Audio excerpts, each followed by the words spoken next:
गुजरांवाला में मामूली तलख कलामी पर नौजवान पर मर्दों ख़वातीन का तशद्दुद। मुल्ज़मान का नौजवान को चारपाई के साथ बांधकर बेहमियाना तशद्दुद, कपड़े भी फाड़ दिए।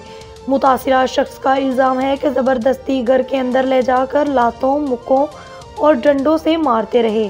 मुल्ज़िम मानी शेख ने 6500 रुपये और एक मोबाइल भी ज़बरदस्ती छीन लिया। ख़वातीन का नौजवान को ज़दोकोब करने और सर के बाल खींचने की वीडियो प्राइम स्टार न्यूज़ ने हासिल कर ली। वीडियो में देखा जा सकता है कि मुतासिरा शख्स हाथ जोड़कर माफ़िया मांग रहा है।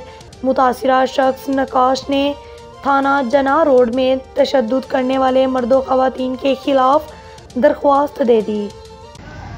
मन ना मेरी ना मुँह लड़ाई हुई तो मैं खिंच के अंदर ले आया अपने, तो उत्थे कुछ 7-8 बेटियां ने, 3-4 बंदे उन्होंने ना जुल्म किया, मैं मारिया ना मैं घुंडा तो पैसे खोते ने।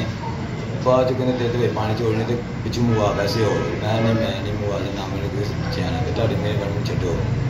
उन्हें चाड़ते हुए तो मैंने उन्हें बहुत तरीक किया तो तुहाडी मेहरबानी आई जी पंजाब अगर मेरी अपील है, उन्होंने इंसाफ चाहिए, मेहरबानी। अस्सलाम वालेकुम।